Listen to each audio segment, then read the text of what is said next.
Fala pessoal, e aí, vamos lá, vamos fazer a nossa revisãozinha aqui para a gente ficar, ó, fera, tinindo aí, beleza?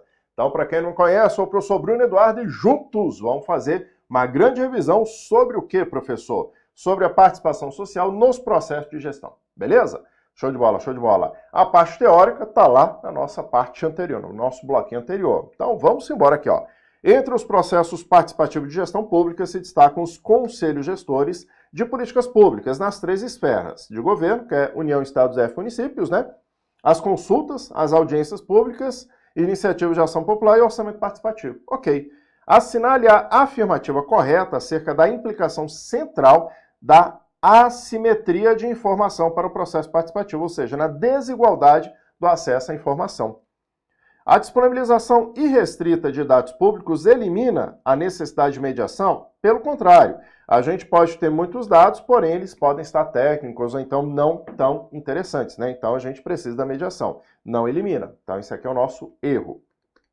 A ausência de canais presenciais de participação inviabiliza qualquer forma de controle? Não inviabiliza qualquer forma de controle, porque ali já é uma forma de controle, tá? Eu posso ter o digital, mas não é qualquer forma. Ele pode permitir ali o controle digital.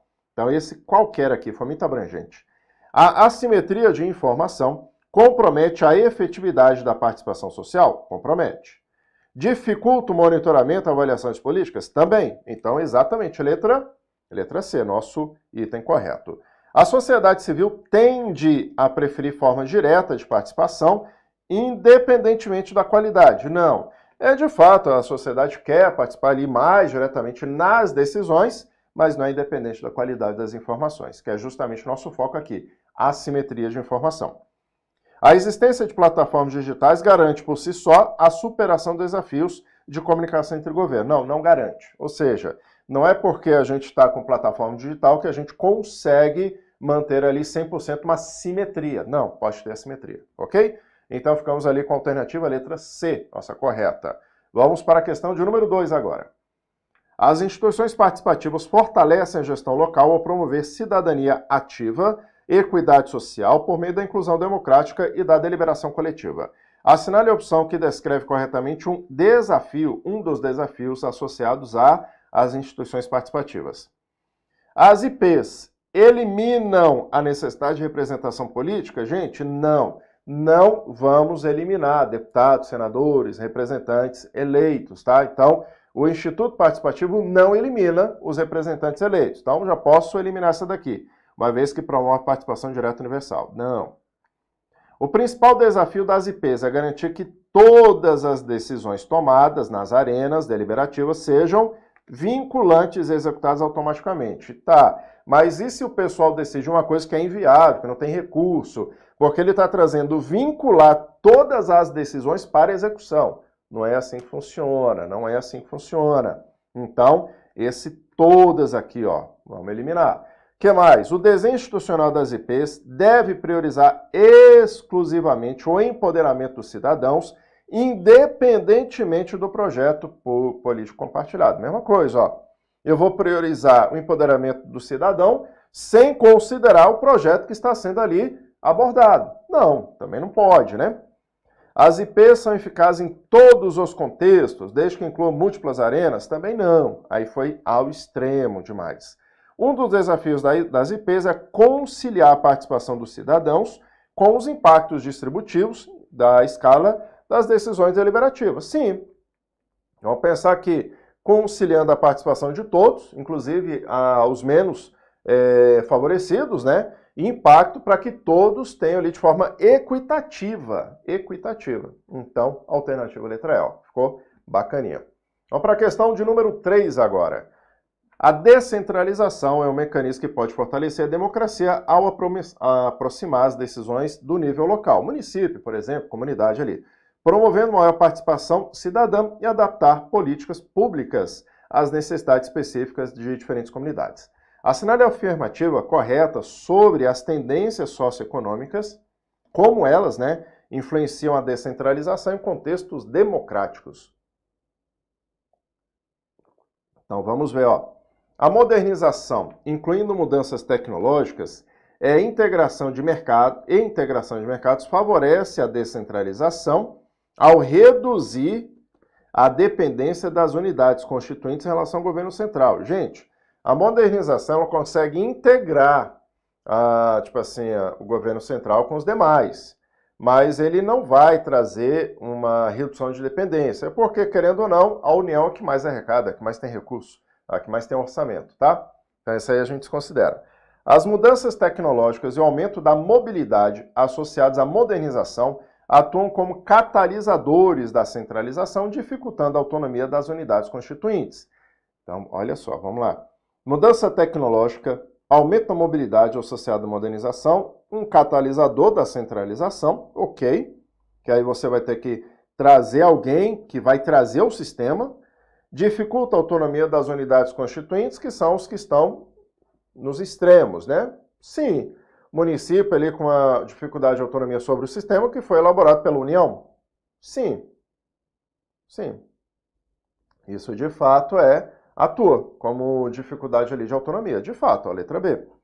Vamos ver a outra. Ó. A globalização, especialmente após a Segunda Guerra, fortaleceu a descentralização ao limitar a interferência do governo central nas unidades constituintes por meio de acordos internacionais. Ó, se é um acordo internacional, quem representa internacionalmente o Brasil é o Brasil, República Federativa do Brasil. Então, na verdade, há um maior controle, então há uma maior centralização, maior interferência. Quando você estuda a AFO, você pode ver lá, quando vai obter empréstimo no exterior, aí tem que passar pelo aval da União. Se não passar pelo aval da União, não se tem, né, autorização do empréstimo. Então, nesse caso, não limita, né? Então, limitar, restringir.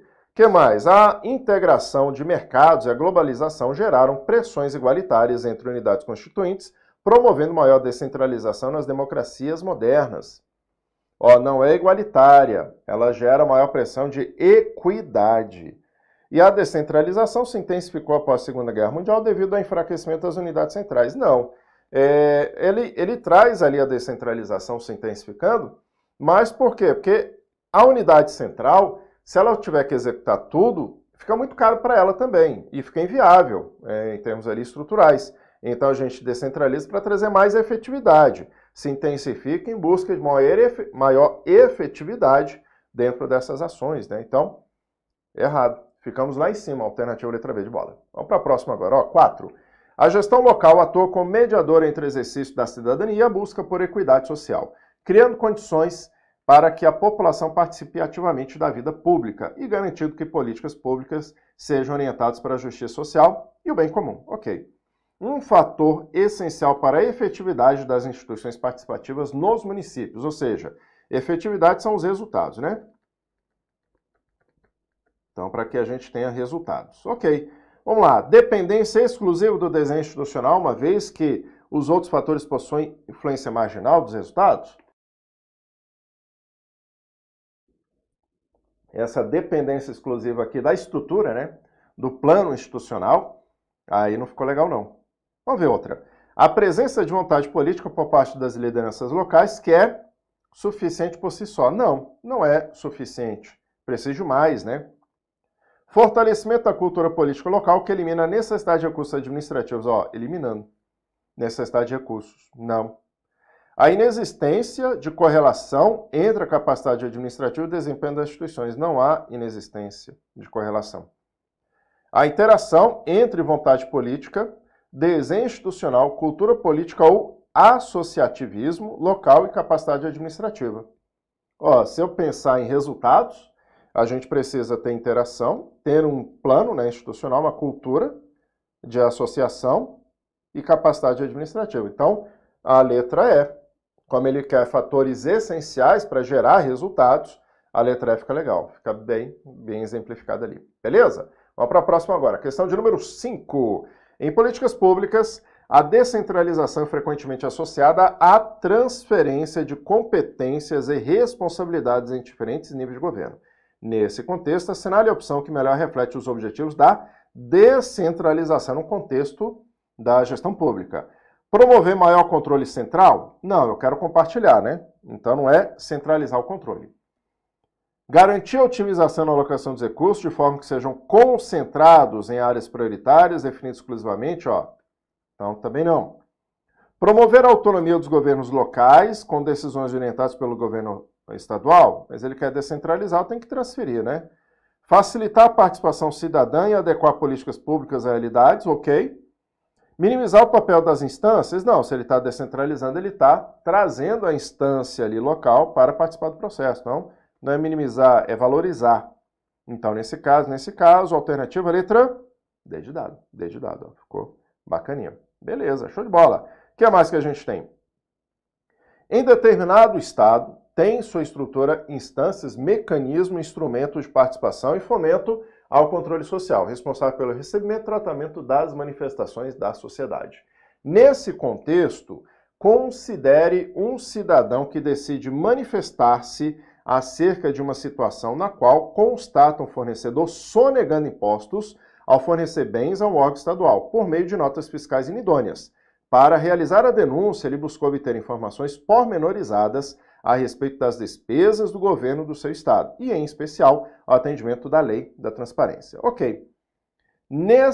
Com base nesse relato, podemos afirmar que 1 é a manifestação, 2 o canal adequado e 3 instrumento, nessa sequência, né, que está aqui respectivamente. Então vamos lá. Gente, a manifestação é denúncia, que é a forma, inclusive está aqui, ó, denúncia, denúncia, denúncia, mas o segredo, ele quer denunciar a sonegação do imposto no fornecedor. Então, ele quer denunciar para o Estado e não contra o Estado. Perfeito? Ok, então já eliminamos ali algumas opções. O canal, sistema de ouvidoria. Ó. Audiência não, sistema de ouvidoria, conselho não. Ó, a gente já ficou aqui praticamente para o Estado, sistema de ouvidoria. E o último, o portal de transparência, ó, portal de transparência. Então, ficaremos aqui, ó, portal de transparência, beleza? Então, nesse contexto, estamos com a alternativa letra D, onde ele vai fazer uma denúncia no sistema de ouvidoria por meio do portal de transparência. E uma denúncia para o Estado, não contra o Estado, porque ele quer denunciar o fornecedor. Então, é para o Estado, perfeito? Então, a gente casa aqui com a alternativa letra D de dado. Tá aí, ó. Alternativa correta, letra D. O que mais? A expansão dos conselhos de gestão contribui para a complexificação da participação social, promovendo princípios de legitimidade, justiça. Justiça pode associar a equidade também, tá? Autorização, representatividade, isso daqui, representação.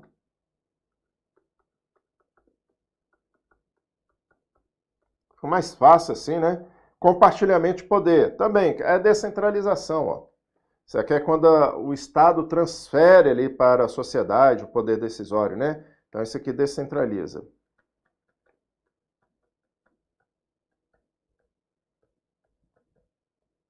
Perfeito. Um problema relacionado à participação de populações vulneráveis, ela tem menor representatividade. Menor representação. Como assim, professor? Quando a gente pega uma população vulnerável, por exemplo, sei lá, moradores de rua. É uma população vulnerável, moradores de rua. Então, ela não tem uma grande participação, às vezes não tem participação ou representação em um conselho. Então, essas são as populações vulneráveis. É aquela que tem menor representatividade ali no conselho, nos debates, ok? Então, vamos lá. Alta centralização do poder e ausência de desigualdade. Ó. Primeiro, apresenta desigualdade, então não seria essa. Descentralização do poder, processo deliberativo extensivo. Desigualdade social, ó. Baixa participação de populações vulneráveis nos processos decisórios, ó, letra C. Alta participação social e ausência de problemas de compartilhamento, não. A gente não tem ausência, a gente tem, inclusive, problema de compartilhamento, porque como é que a população vulnerável está participando do processo? Não está. E participação equitativa, é o sonho. Descentralização completa não, né? Aí também não dá. Então, ficamos aqui com a letra C, ocorre uma desigualdade social, baixa participação de população vulnerável no processo decisório. É o que ocorre, letra C. Questão de número 8 agora, ó. Em resposta às pressões sociais, diversos processos participativos começaram a emergir envolvendo os cidadãos em funções anteriormente quase exclusivamente delegadas ao Estado, com a atuação em conselhos e a participação em práticas do orçamento participativo. Ok. Com relação aos processos participativos, avalie as afirmativas a seguir. O orçamento participativo pode ser visto como mecanismo que equilibra a interação entre a democracia representativa e participativa? Certo. A representativa é o legislador, esse está lá representando, e a participativa é a sociedade dando a prioridade no que ela quer. Então, ó, essa aqui eu vou marcar como certo.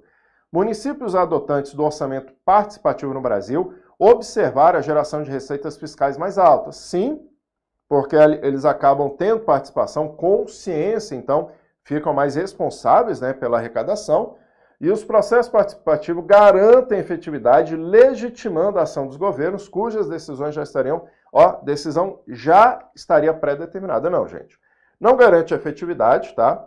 Então, falar que garante efetividade, não posso dizer, não posso. Garante legitimidade, não efetividade. Legitimando as ações cuja decisão já estaria pré-determinada. Ou seja, o pessoal foi ali só para cumprir tabela? Não, né? Então, a 3, ela tem alguns errinhos aqui. Ficamos com a E2 correta, alternativa letra B de bola. E a próxima questão, o que a gente tem aqui? Os processos participativos de gestão pública promovem a parceria entre o governo e a sociedade, permitindo que o cidadão contribua ativamente na formulação, implementação e avaliação de políticas públicas, fortalecendo a transparência, a legitimidade das decisões. Ok. Com relação às parcerias entre governo e sociedade, analise as afirmativas. Contribui para aumentar o equilíbrio social entre os diferentes atores? Sim. Podem ocorrer de diversas formas, desde contratos formais até acordos menos estruturados? Sim. Ok. A coprodução de serviço público não configura um exemplo de parceria. É um exemplo, tá? É um exemplo. Coprodução ele está participando ativamente, então é um exemplo. Então, essa aqui não. Ficamos com a 1 e com a 2 correta. Novamente, letra B de bola. B de bola. Muito bem. Vamos para outra questãozinha, então. Vamos lá, Um cidadão brasileiro teve alguns contratempos em seu atendimento em um hospital público e recorreu à ouvidoria pública. A ouvidoria pública do hospital cabem as seguintes ações, à exceção de uma. Então, vamos para o nosso exceto. O que a ouvidoria não faz? Ela recebe a manifestação do cidadão e interpreta? Faz. Funciona como instrumento de interação entre o hospital e o cidadão? Certo. Informa adequadamente a direção do hospital sobre o indicativo de satisfação do usuário? Sim, que ele vai trazendo ali o que está acontecendo. Contribui para melhorar a qualidade do serviço prestado, buscar satisfação? Também. Determina a realização de mudança? Não. Ela não pode determinar atos de gestão. Não pode. Aqui já é ação de gestão, né? Então ela não tem a função de gerir. Ela tem a função de ouvir, melhorar, dizer como é que tá. Então essa é a função. Mas gerir não. Então a alternativa letra E, porque ele colocou um exceto, né? Então como ele quer o exceto, a alternativa letra E é o nosso exceto. A ouvidoria pública atende a públicos internos e externos, de fato. Ok. O público interno pode ser representado por, então vamos lá, público interno. Servidores de uma entidade que deseja fazer ou eleger uma crítica? Certo. O servidor da própria entidade, ok, público interno. Entidades governamentais? Não. Aí seria externo. Gestores de uma entidade que desejam informar sobre mudanças na entidade sem precisar se expor? Então, mas ele está ainda na ouvidoria, né, gente? O gestor deseja informar mudança? Aí não é ouvidoria, é divulgação interna. Ouvidoria é reclamação, elogio, manifestação. Não é mudança, isso aqui é gestão. É gestão. Por mais que coloque ali o gestor da entidade, mas isso aqui é gestão. Público. O público que utiliza o serviço é externo. O público que utiliza o serviço é externo. Ele quer um público interno. Então, às vezes pode ficar uma dúvida ali, mas o gestor pode usar a ouvidoria para informar sobre as mudanças? Não. Ele vai fazer uma circular, um memorando circular, vai trazer um aviso. É outro meio. Não é ouvidoria. Ouvidoria não é para isso. Ouvidoria não é para isso, não. Então, nesse caso, elogio pode, professor? Pode. Crítica pode? Pode também. Ouvidoria pode receber elogio ou crítica. Mas não é unidade ali para a gestão divulgar suas ações. Não é. Ouvidoria não é para isso. Vamos para a questão de número 12 agora. Sobre a aplicação de portais corporativos e colaborativos em órgãos municipais. É correto afirmar. Caracterizam-se por serem sistemas isolados, sem integração? Não. Pelo contrário, são sistemas integrados, né, com outras plataformas, para publicar conteúdo, entre outros, né? E é mecanismo de transparência, tá? A gente utiliza os portais corporativos, tem um link lá, portal de transparência, para divulgar as informações, integrando com outras áreas também. O principal objetivo é substituir completamente a interação presencial? Não, gente. O portal, ele não serve para substituir o presencial, ele serve para ampliar a participação. Então, nada de substituir, nada de substituir. São usados para integrar informações de diversos departamentos, como saúde e educação, permitindo ao cidadão acesso ao serviço de consulta em uma única plataforma. Sim, para isso que é um portal. Para isso que é um portal, ó, letra C. Eles buscam aumentar barreiras de comunicação, não é criar barreira, é reduzir distância. É porque, assim, a barreira, em termos de língua, acessibilidade ali, linguajar técnico e tudo mais. Mas não é para aumentar a barreira, ele quer integrar as unidades, né? Então não é para isso. Tem propósito de desencorajar a colaboração entre funcionários? Também não. Então, a questão dos portais, né, portal corporativo, seja ali chamado de portal da entidade, do município, portal de transparência, é para trazer informações, trazendo ali um acesso mais rápido, né, na informação, tá bom? Então, nesse caso, uma plataforma ali integrando informações, alternativa letra C. O PPA 2012 e 2015, denominado Plano Mais Brasil, inclui uma dimensão participativa com a finalidade de torná-lo um importante instrumento de interação do Estado com o cidadão. Esse processo participativo sustentou-se na adoção em larga escala de orçamento participativo nos municípios brasileiros, né? Ainda não era nessa época. Avaliação de políticas realizadas por consultorias internacionais. Meu Deus do céu, não. Construção de instrumentos de controle e gestão por organizações de sociedade civil a serem utilizados no Ministério. Ele está querendo trazer a dimensão participativa, né? Controle de gestão. O estabelecimento fórum interconselhos, formado por representantes de conselhos e comissões de políticas públicas. Essa foi a sua dimensão participativa. Caramba, essa daqui é maldade, hein? Pô, tem que saber lá do PPA 2012-2015, rapaz. Meu Deus do céu, Introdução ao planejamento estratégico situacional, foi mais à frente, nas diversas áreas. Não. Então, alternativa letra D. E aqui, olha só, ele está querendo uma dimensão participativa dentro do PPA. Fórum entre conselhos e interconselhos. Caramba, essa aí é de lascar, essa aí é de lascar. Beleza. Vamos lá, 14, professor. 14. Há diversos condicionantes. Cadê minha caneta, rapaz? Meu arquivo fechou do nada. Deixa eu...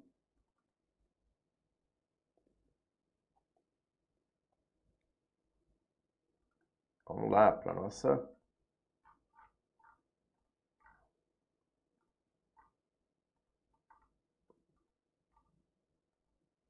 Pronto. A caneta tinha fechado aqui, rapaz. Pronto. Agora sim, está funcionando. Então, vamos lá.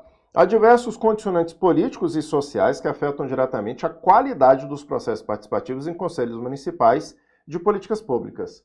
Um condicionante que afeta negativamente esses processos é aquele relacionado à existência de uma estrutura institucional não estatal já consolidada. Gente, se ela está institucional, ela tem a participação do Estado, o Estado cria, tá? E aí tem a representação do Conselho com o Estado, já consolidado. Então, isso aqui eu já posso eliminar. Mecanismo centralizado e hierarquizado de decisões para manutenção da dinâmica política estadocêntrica. Caramba, pera lá, vamos. Isso aqui tem que interpretar. Um condicionante que afeta negativamente o processo participativo é aquele relacionado à existência de quê? Um mecanismo centralizado e hierarquizado de decisões no Estado para manutenção, é a visão do Estado, é a visão do Estado. Caramba, essa daqui, mecanismo centralizado e hierarquizado de decisões para manter a dinâmica centrada no Estado. E isso é um fator negativo, Organização prévia do movimento popular e sindical dos grupos de interesse do usuário, não. Que se ele tem uma organização prévia, isso aqui contribui, isso aqui é um aspecto positivo. Posições de apoio das autoridades municipais em relação à participação, isso aqui também é positivo, que é apoio. Rede de política setorial, que inclui a participação de profissionais da área de liderança, também é positivo. Isso aqui é negativo. E a letra A, ela não tem como. É porque na hora que ele fala assim, estrutura institucional não estatal. Se foi institucionalizada, é uma estrutura já de Estado e já consolidada. É porque essa expressão aqui, ó, não casa com o que vem logo na sequência, tá? Então não tem como, porque se for institucionalizada, é formalizada. Então ficamos ali com letra B de bola, letra B. É difícil essa, hein? Difícil. Durante os anos de 80, a redemocratização brasileira introduziu novos canais de diálogo entre Estado e sociedade. Ok. Um desses canais buscou ampliar a cidadania ativa, promovendo a gestão compartilhada, com a produção, hein? Com a produção de políticas ainda que exigisse a ceder o poder, né? Por parte de burocracias e representantes eleitos. Ok. Esse fenômeno corresponde a burocracia participativa, não. Democracia direta plena, não. Tá? Democracia participativa, marcada pela criação de arenas de decisões conjuntas, ok. Descentralização administrativa exclusiva, não. E pseudoparticipação. Pseudoparticipação quando a sociedade participa, mas não gera efeito nenhum. É como se fosse um proforme. O pessoal cumpre o protocolo, só coloca lá, mas decide contrário ao que a sociedade queria, né? Isso é uma pseudoparticipação. Bom, como ele quer aqui a parte ali de cidadania ativa, promovendo gestão compartilhada, cedendo poder, letra C. Letra C, democracia participativa, marcada pela criação de arenas e decisões conjuntas. Letra C. Vamos para a questão de número 16 agora. Uma das justificativas para os processos participativos é a busca de maior legitimidade na gestão pública, sobretudo diante da crise de representatividade e da baixa eficiência burocrática. Ok. Nesse contexto, participação social assume função de quê? Então, sociedade participando. Mecanismo de pressão política exclusiva sobre o legislativo? Não, porque é sobre o Estado. Substituição integral da democracia representativa? Não. A democracia representativa é o deputado, é o senador, são os gestores eleitos, tá? Então, isso é uma democracia representativa. E a gente não vai substituir pela participação social, senão não é o nosso sistema, né? Ferramenta de legitimação do governo local e democratização da gestão. Ó, se tem participação social, aí fortalece a decisão, legitima as ações do governo. E é uma democracia ali na gestão, né? Letra C, letra C. Instância consultiva sem efeitos reais, aí você quebra, né? Você quebra a participação social. Forma de manter a burocracia imune? Não, porque você está indo ali, inclusive, para o gerencialismo, trazendo mais uma atuação, né? Então, letra C aqui, letra C. Beleza? Show de bola, show de bola. Então, marquei aí os errinhos, né? Então, vou deixar aqui, ó. Letra C está 100% correta. Quando a descentralização envolve empoderamento de grupos sociais na formulação e fiscalização de políticas, permitindo-lhes atuar como instância de controle. Fala-se que, então, grupo social como instância de controle. Não é uma descentralização política, que essa vai mais para os entes federados, ó, social, porque agora é uma instância de controle, não é administrativa, direta absoluta, técnica também não. É porque nós temos 3 formas de fazer descentralização, é política, social e administrativa, tá? Aquelas outras 2 ali você elimina. A política é passar mais para os entes federados, a social para a sociedade e a administrativa interna na sua estrutura. Então, nesse caso, letra B de bola, porque ele está transferindo para o grupo social. Então, B de bola é uma descentralização social. Os tipos, hein? Então, ficar antenado nesses 3 tipos aqui, ó. Questão 18. A descentralização como estratégia de redistribuição do poder do Estado do nível central para periféricos. Quem são os periféricos? Estados, municípios, né? Da União para estados F municípios, introduzindo novos conflitos de arena política, ampliando espaço de participação. Essa é o que eu tinha explicado agorinha. Então, se eu estou fazendo da União para estados F e municípios, Nós estamos falando da política, é uma descentralização política. Social vai para a sociedade e administrativa interna, tá bom? Aí você elimina esses dois aqui, porque são os 3 tipos ali, tá bom? Então, nesse caso, letra C. Vamos ver outra agora. Com a Constituição de 88, surgiram instâncias em que o poder é compartilhado entre Estado e sociedade, permitindo formular e fiscalizar políticas setoriais, políticas públicas setoriais como saúde e educação. Tais instâncias são... Gente, isso aqui é o Conselho. Ó, Conselho Gestor de Políticas. Comitê Parlamentar não, Grupo Consultivo não, Fundo de Financiamento não. Isso aqui é o Conselho Gestor. É a sociedade organizada, representada ali no Conselho Gestor. Então, falou essa parte do Estado e sociedade de forma organizada, que é formalizado, tudo, né? Participando ali, é o Conselho Gestor, tá? Então, nesse caso, a alternativa letra A. Beleza, vamos lá, questão de número 20. O que a gente tem? Entre os objetivos dos conselhos gestores, ó, o que conselho gestor faz? Reduz transparência? Não, né? Amplia, que tem mais gente participando. Atua como instrumentos exclusivos de consulta estatal, cria espaço para debate, pactuação, fazer os acordos e controle, certo. Elimina a necessidade de participação? Não. Inclusive, ele é a participação social, né? E outra coisa, né? Eliminar a participação cidadã na eleição. Então, a gente, só porque tem um conselho gestor, a gente não precisa mais votar. Não, não é esse sistema. A gente não acaba com a eleição.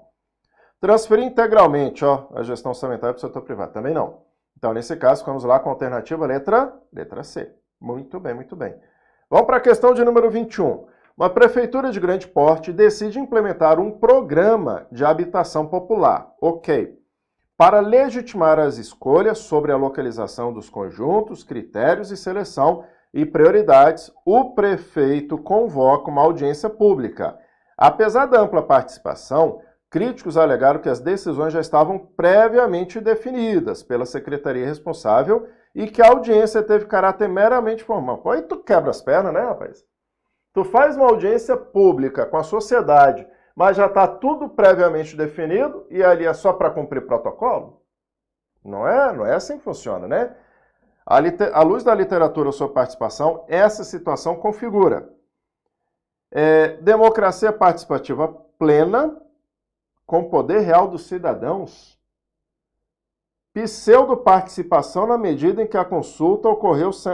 pseudo-participação, descentralização política, ao redistribuir o poder decisório, não, accountability horizontal, para envolver controle, e participação social autônoma. Não, gente, ó, o que é a pseudo-participação? Pseudo-participação é quando a gente vai lá e participa, tá? E aí não teve efeito nenhum a nossa participação. Isso é uma pseudo-participação. Então aqui, ó, a gente está na letra B de bola, perfeito? Porque já teve a participação, legal, a decisão previamente definida, então é pseudo-participação. Pseudo-participação, tá bom? Então ficamos com a letra B de bola, pseudo-participação. Que é justamente o quê?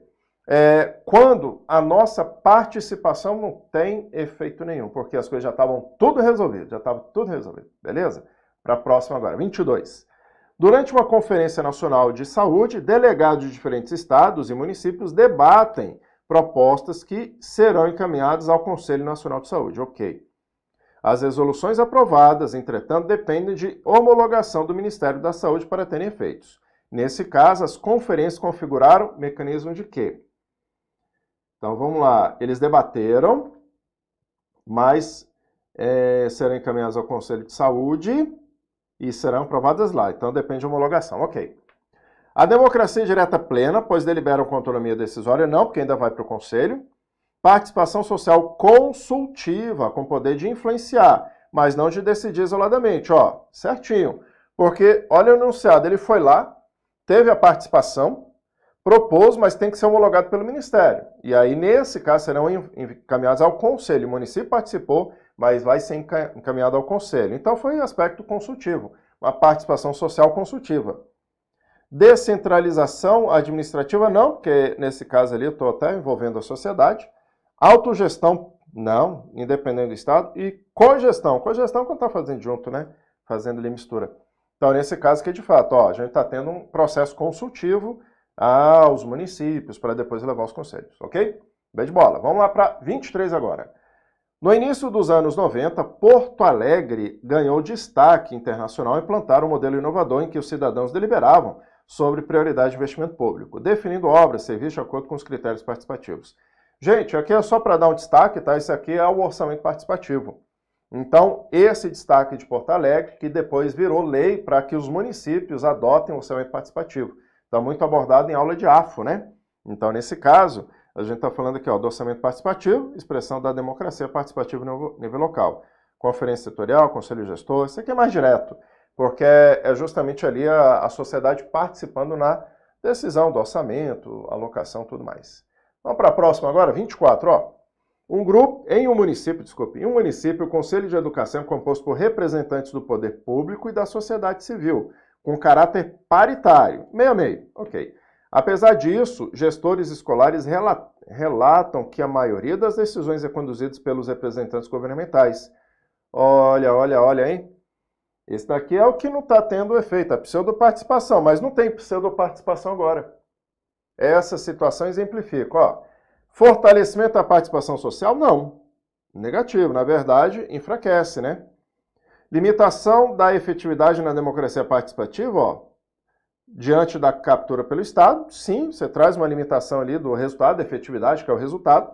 Descentralização política plena? Não, que aí seria lá todo mundo decidindo. E equitativo é outra história, né? Avanço da democracia direta? Não. E desconcentração também não. O que você está tendo aqui é uma limitação da democracia participativa, da participação da sociedade. Por quê? Ó, você tem lá os representantes, paritário, meio a meio, que é metade do Estado, metade da sociedade, e o gestor relata que a maioria das decisões é conduzida pelo representante do governo. Ou seja, não está tendo efetividade, né? Então você limitou o resultado, a efetividade. Letra B. 25 agora. Em uma audiência pública sobre plano diretor, associações de bairro comparecem em peso, enquanto populações periféricas, sem recursos organizativos, quase não participam. Ó, falha de equidade, hein? Aqui falta equidade, ó. Falta equidade. Porque sem recurso não está participando. O relatório final indicou forte viés em fator de empreendimentos imobiliários. Claro, com certeza. Esse caso revela um dos limites da participação social. Vamos lá. A ausência de qualquer efeito vinculante no processo, substituição da democracia representativa pelas audiências, irrelevância política dos conselhos, superação do controle social pela accountability, possibilidade de captura por... Ó, gera desigualdade, ó. Porque essa desigualdade é porque não teve equidade. Equidade é quando a gente permite que todos consigam ter representatividade. Então, ali, ó, a população periférica não conseguiu participar, não teve voz ativa, gerando uma desigualdade, que é a falta de equidade. E aí, letra E. Ou seja, precisava ter representação ali. Então, nesse caso, ficamos aqui com a letra E, que gerou a desigualdade. Beleza? 26 agora. Um estudo sobre conselhos municipais de saúde revelou que muitos deles funcionam de forma intermitente, sem quórum adequado, com baixa capacitação dos conselheiros e dependência de informações fornecidas pela própria secretaria. Ok. Vamos lá? Então, revelou que muitos funcionam de forma intermitente, sem quórum, baixa capacitação e dependência de informações pela secretaria. Cara, tá tudo errado aí, né? Tais fatores contribuíram para a consolidação da democracia participativa efetiva. Rapaz, está gerando resultado, se não. Enfraquecimento do controle social, reduzindo a influência real da sociedade. Autonomia política plena da sociedade civil frente ao Estado, não. Descentralização equitativa, de jeito nenhum. Substituição do conselho por conferência setorial, também não, né? Gente, o problema é que forma intermitente, não tem regularidade, não tem fórum adequado, não tem capacitação, os conselheiros sem capacitação, e a informação está tendo a simetria dela, né? Então, nesse caso, não está funcionando. Enfraquece o controle social, reduz a influência. Então, letra B é a nossa alternativa aqui correta. Beleza? Vamos lá para outra questãozinha, 27 agora. Ao discutir a reforma administrativa, o governador propõe reduzir o número de conselhos gestores sob o argumento de que eles engessam a gestão e atrasam a execução das políticas. Movimentos sociais criticam a medida, alegando perda dos canais de participação institucionalizada. Nessa disputa está em jogo a tensão entre eficiência administrativa e democracia participativa. Expansão da descentralização, não, porque ele criticou, né? Então, isso aqui não. Fortalecimento da democracia representativa. Autonomia, não, porque ele critica ali que tem da participação. Aplicação de accountability horizontal dentro da própria estrutura. Gente, aqui é mais interpretação. Qual que é o X da questão aqui, ó? O governador, ele está querendo reduzir o conselho gestor porque está travando, né? Na visão dele, está travando, engessando, atrasando a execução. Então, ele está com crítica, né, de participação da sociedade. Então, é a tensão, na visão dele, da eficiência administrativa com o processo participativo que está levando mais discussão, demorando mais. Então, letra A, né? Letra A. Então, ficamos aqui com a alternativa letra A. Beleza. Vamos para 28 agora. Em determinada sociedade, quer dizer, cidade, cidadãos se organizam em comitês populares para fiscalizar obras públicas, ainda que sem reconhecimento formal pela legislação. Lembrando que quando não tem um reconhecimento formal, ela não está institucionalizada. Se houver reconhecimento, ela está institucionalizada, ok? Esses comitês conseguem denunciar irregularidades e pressionar o governo a corrigir falhas. Qual que é o tipo de ação caracterizada? Controle social acabei respondendo, né? É porque quando é institucionalizado, ele é formalmente reconhecido, ele é formalmente criado. Tem um controle? Tem. Tem autonomia? Tem, porque ele está ali fazendo fiscalização, mas não é institucionalizado. Ou seja, não foi formalizado, mas pode fazer controle, tá? Então, alternativa letra A. Participação institucional plena, né, tendo ali todo mundo participando, democracia direta e vinculante, descentralização administrativa. E o que é a pseudoparticipação? Pseudoparticipação é quando a gente participa, mas não surte efeito nenhum. A gente vai lá falar, a gente não quer isso. Eles aprovam contrário, tá? Isso é uma pseudoparticipação, ok? Então, no caso aqui, é uma coisa não institucionalizada. Alternativa letra A.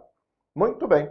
Vamos para 29 agora. Durante uma Conferência Nacional de Direitos Humanos, foram aprovadas propostas que resultaram posteriormente na elaboração de um plano nacional pelo governo federal. Ó, bacana. Esse processo demonstra que as conferências têm poder normativo imediato? Não, gente, não é. Porque a gente participou, já virou. Não, ele foi elaborado um plano, mas não foi imediato, né? Tem que ter ali o tempo, não é assim. A democracia participativa pode influenciar a formulação de políticas, ainda que de modo indireto? Certo. Os conselhos gestores são dispensáveis? Não. Democracia representativa não foi substituída. A democracia representativa são os eleitos, né? Deputados, senadores, gestores, os eleitos. Essa é representativa, tá? Os processos participativos eliminam conflitos? Não eliminam. Então, beleza. Então, nesse caso, a gente fica ali com a democracia participativa, ó, um fórum de direitos humanos influenciando a formulação de uma política, né? Então, a gente tem a influência aqui, a democracia participativa influenciando ali o Estado. Vamos para a questão de número 30 agora. Uma análise comparativa entre democracia representativa e democracia participativa. Isso eu venho falando direto, né? Representativas são os eleitos, para nos representar. Participativa é que a gente vai lá e participa. Pô, isso aqui é mole, isso aí é mole. Democracia participativa busca substituir representativo? Cuidado com essa afirmação. Democracia representativa dispensa mecanismos de controle sociais? Não dispensa. Ambas podem coexistir, sendo a participação uma forma de complementar e ampliar a legitimidade, ó, certo? Democracia participativa restringe-se à eleição? Essa é representativa. E a representativa é incompatível com o Conselho? Não, é compatível, né? Porque também tem o Estado. Então a gente fica aqui com a alternativa letra C. Podem coexistir no mesmo espaço, tudo certinho. Ó. Lembrando que representativo são os eleitos e a participativa somos nós participando do processo. Show de bola? Muito bem, muito bem. Ó, fechou. Gente, então mais uma vez a gente fecha aqui a nossa revisão dentro ali da preparação, né, participação social. E eu deixo, como sempre, os QR Codes aí do Telegram, do WhatsApp, também do Instagram, para que vocês possam nos acompanhar. Beleza? Fechamos então nossa revisão e nos encontramos em outros tópicos da nossa administração. Até a próxima!